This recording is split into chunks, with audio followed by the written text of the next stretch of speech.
Have you ever wondered what it would be like to have a spiritually transformative experience, an actual spiritual emergence experience?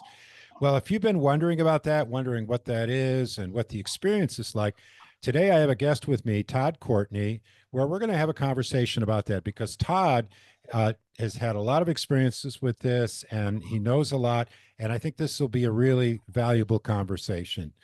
This is Eddie with A Mindful Emergence, where Margaret and I offer mindfulness, movement, and breathing practices for those seeking healing and spiritual transformation.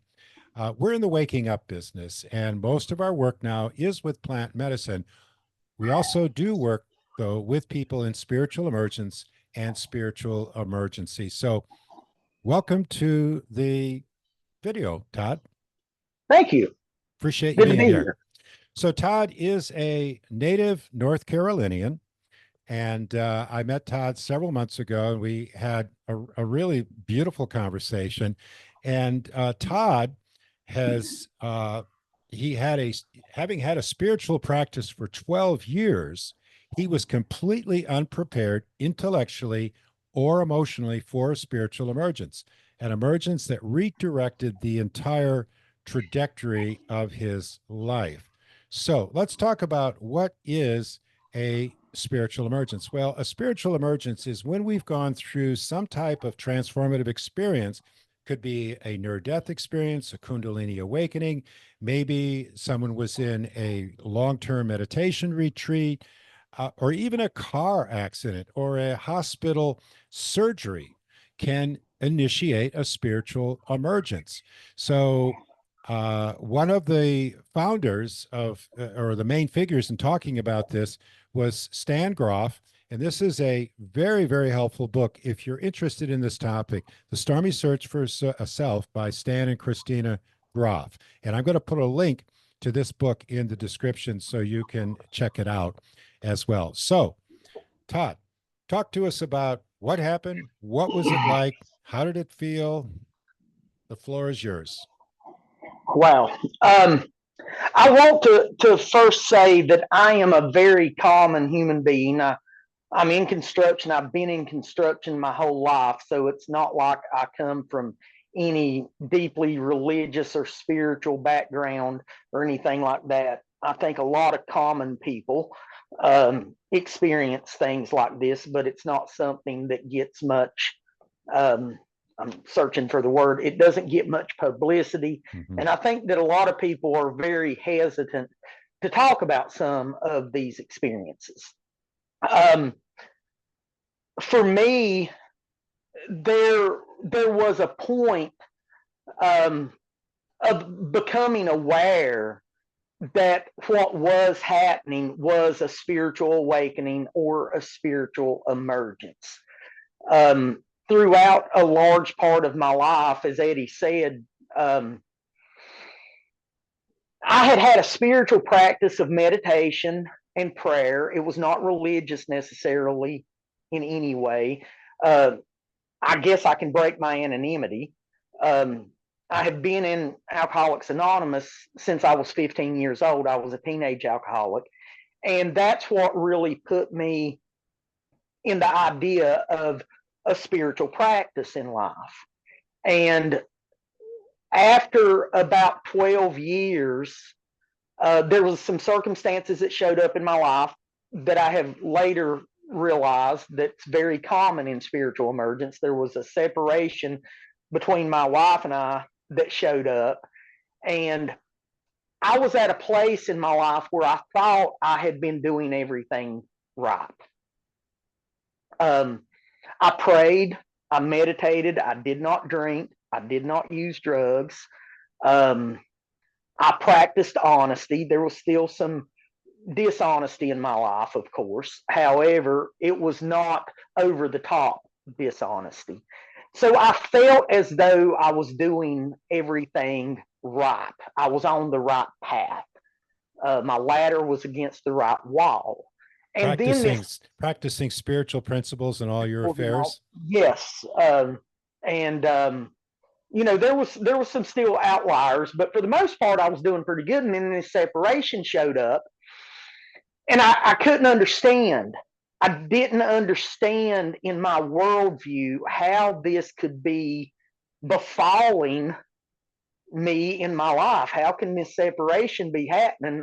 I thought I was doing everything right.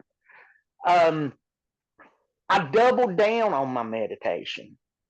There was a lot of emotional turmoil, of course, that was going on, trying to find an answer to why is this happening to me. And so there was a lot more activity in prayer and meditation. And after about 3 weeks, I was in meditation, and I had been in meditation many times before. I use earplugs when I meditate because I believe in shutting down the 5 senses and using earplugs for my ears. And I heard my heartbeat. And that was not anything unusual at all because I had heard my heartbeat before. But this particular time, there was a question asked. It was not a voice. I mean, I was not spoken to, but there was a question asked. What powers that? And so in that instant, my brain, it seemed like my thinking process went about trying to answer that question of what powers that. And it went all over the place. I mean, my thinking process, I heard this from a doctor one time. I had heard this and that, but it came down to a very elementary answer. And it was like, I don't have a drop cord coming out of me plugged into a wall. I don't have a battery pack on my back. I don't know what powers that. And when I acknowledged I don't know, then there was this I am experience. Here again, it was not a voice, but whatever it was that asked the question, what powers that, then indicated I am. And I came up off the bed. There is physical stuff that happens with spiritual emergence sometimes. And this was a jolt. I mean, when that sensation of I am, it went through my body, and it almost felt like I was laying down, and the next second I was standing up beside the bed. I don't know how I got from one to the other. Was it scary? Was it frightening? No, it was not. It was startling. I mean, it was startling, and I think that's a little bit of a distinction from frightening. Mm-hmm. I have experienced some frightening things before, but then this did not come from the questioning, but it came from a realization that whatever it is that I am is, it's within me, it's within us. And that just opened something up. Over the next several years, but I'll try to focus on the next couple months from that, there seemed to be something that started questioning most of my assumptions, most of my opinions about life. And it wasn't like I was hearing voices or anything. It just seemed as though there was something that was loosening up my view of things. I was not that hard line. I was not a fundamentalist necessarily about anything. Looking back, I was probably a little bit more fundamental about some things than I would have liked to admit. However, there seemed to be a loosening up. I would be going through the day. I had 2 small kids. I'm in the middle of this separation. I also ran a business. And it was like something was pointing things out to me about how I interacted with the world. And then it would like almost show me an alternative of how to be. And I started following that. One of the other things that was pretty profound during that time, I started doing a lot of writing. I would not necessarily call it journaling, but I just started doing a lot of writing. Some of it was poetic, some of it was essay based, but the biggest majority of the subject matter was something that I had clearly not had any experience in my life of. A lot of the stuff that was coming through, I didn't know it at the time because I knew nothing about non-dual thinking. Mm-hmm. I knew nothing about non-duality. That was not part of my And let me jump in here. You Yes. weren't living in San Francisco or New York or even Asheville. You were living in Hickory, which, no disrespect, but let's face it, it's not exactly the epicenter of awakening.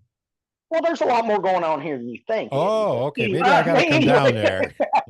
But I'm You wondering, do. did you feel like alone? Like this is happening to me and nobody Um, understands?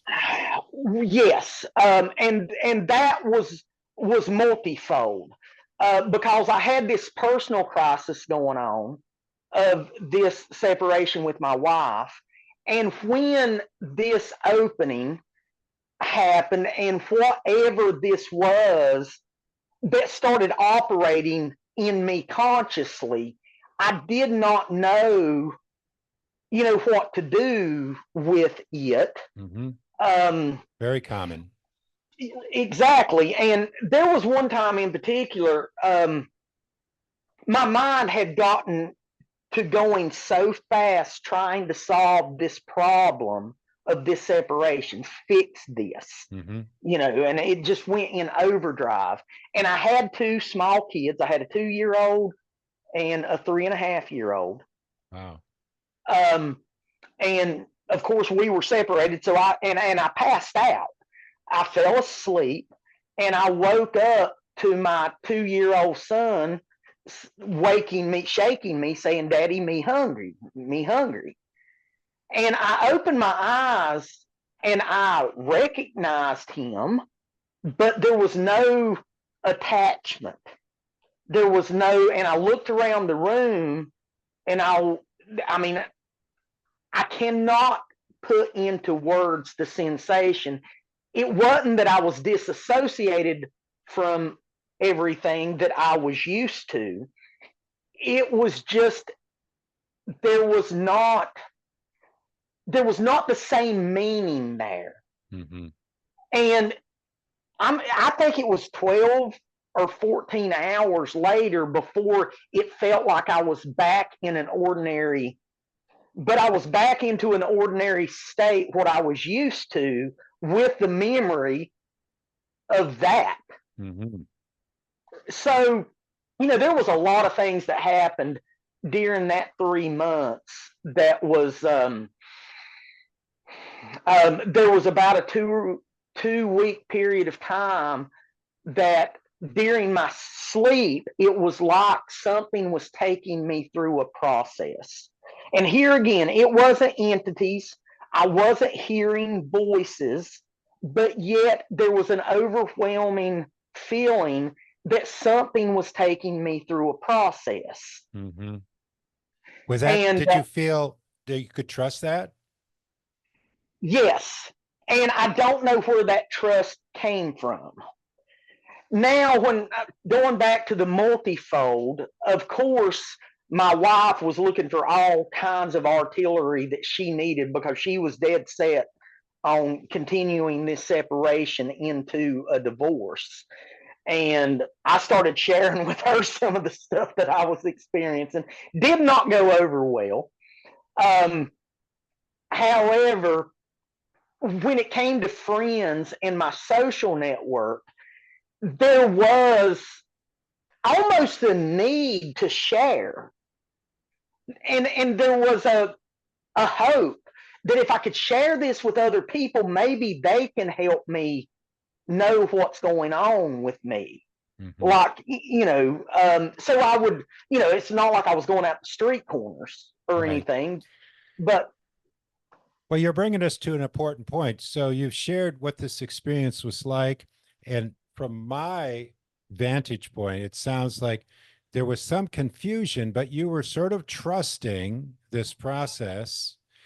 So, and what you did was you looked for some community. You found some people you could talk to. So that's one of the things that you did to work with it so it didn't become a spiritual emergency. That's my perception. Because Yes, a spiritual emergency is when this gets out of hand, it doesn't become integrated, it in our life becomes so disoriented. Talking to those people, did you find that how much did that help you it integrate didn't. the experience? It didn't.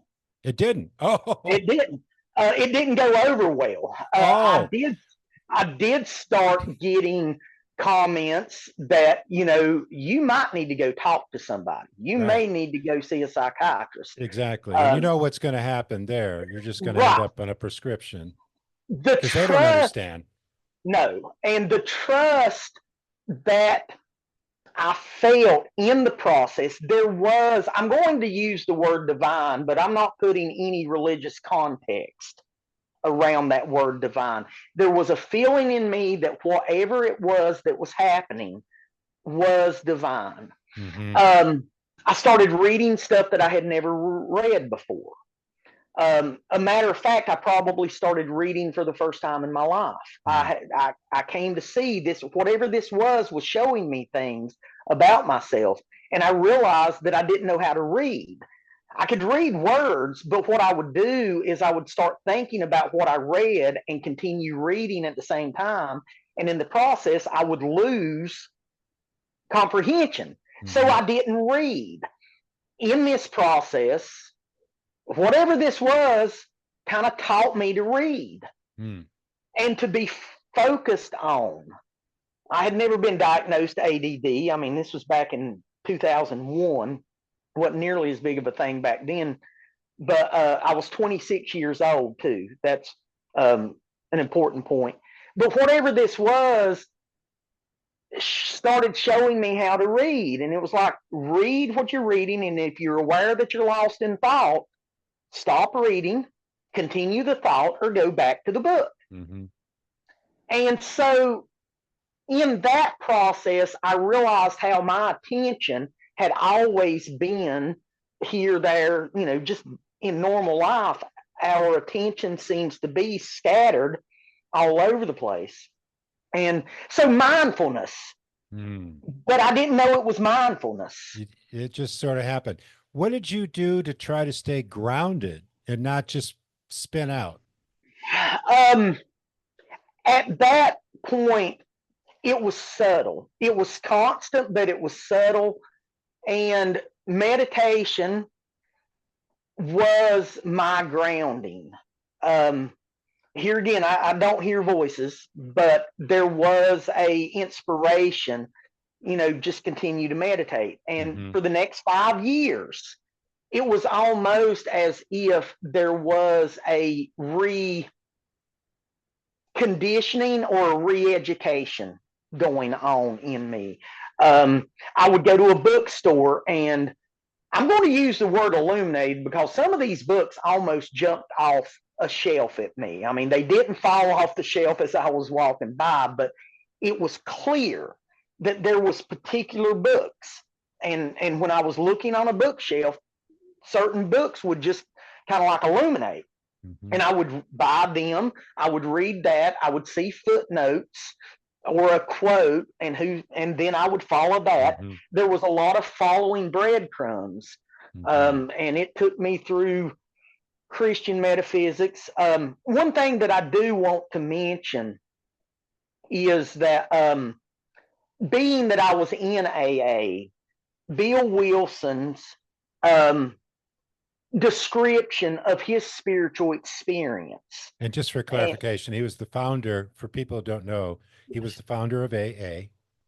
yes, and that was very comforting to me. Hmm. Um, and he had been presented a book when he was going through a process similar to this. varieties of religious experience. James. Yes, William James. And it's a very, very daunting book. The footnotes comprise as much of the volume as the the book itself. Um, but it was so comforting. And here again, William James' book, I think, came out in 1910. Yeah, a long time ago. Long time ago. So, there's not a lot. I did not know about Stan Groff. It was many years later that I came across Spiritual Emergence. And this thing has continued to evolve. Yeah. There seems to be an accumulative aspect to it. It's like for years, there was just these little openings, but each of those openings seemed to contribute to an overall more open state. And you had asked me if any of this stuff was frightening. I didn't know anything about a dark night of the soul, but during the first 5 years of this thing, there was a 2 month period of time that it was like all feeling towards anything good or bad showed up. And it was a nothingness. I could not pray. I could not meditate. Mm-hmm. It was like, it would wake me up at night. And I remember thinking to myself, I have no desire to take myself out, but if this is going to be the rest of my life, the funny thing about that experience was it showed up one day. It was there for about 2.5 months. And then I woke up one morning and it was gone. Mm-hmm. And I had no understanding of why that had happened. But something had happened, whether you understood it or not. Right. And it's part of who you are now, which is a person who's very committed to waking up, to elevating your consciousness. Yeah. And it's been a long journey for you. Yes. So what I want to say, kind of summing up, is like to take from you what you shared was that you trusted. I'm hearing like you just stayed with it. You just trusted it, even though you couldn't understand it. And you just applied practices. You did your writing, try to talk to people, even though it's hard to find people who understand this. And just over time, it's really integrated into who Todd is, evolved. Yes. Yes. And one thing that I do want to mention, as powerful as that emergence was, and how it integrated, it took me to a place of being very, very grounded. Non-duality became a part of my life. Mindfulness became a part of my life. And then in 2020, which may be another talk or something, it was like it started all over again, but much bigger. Yeah. And that's when I became aware of the term spiritual emergency, because, and that was, so this thing seems to be an accumulative thing. And, it's a interesting ride, for sure. To put it mildly. So yes. You and I talked before we started the video, and I said my objective, one of the objectives of this video, is to help normalize this experience. A lot of people go through this, and it's confusing and disorienting if they don't understand it at all. And so I do recommend this book. I don't make any money off of it, but it's a classic. And he actually, in this book, he and Christina, Stan and Christina, at one point, they actually break down like, what are the differences between spiritual emergence and spiritual emergency? So you can look through this and kind of assess where you're at. I'm saying to the listener who's watching this and wondering, where am I at? What happened? And they also, in that, they draw a very clear line between what is considered psychosis and what is considered to be spiritual emergence or emergency too. Yeah. And I think that is a very important thing because, like you said, in our Western psychiatry, we do not give significance to spiritual emergence. We treat anything non ordinary as something pathological. And that does not seem to be the case. We have a huge history in humanity of these type of things. It's just not mainstream. Well, you know, what's funny is in indigenous cultures, when people started having these experiences from an outsider's point of view, walking into the community, they might think this person's nuts. But within the community, this person is held in support, and in their evolution, they may end up being the shaman. They Yes. might be the medicine man or medicine woman. They're looked at as someone who is an inspiration rather than someone who's sort of annoying. So it's all Yes. about perspective, isn't it, Todd? Yes. And one thing that I do want to mention, part of this has always been very vivid dreaming. Mm-hmm.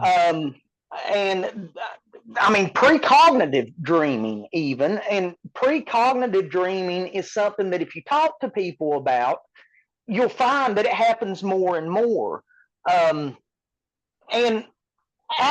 one thing that was so very important, especially during that first 5 years of emergence and later in that grounding period, was allowing active imagination.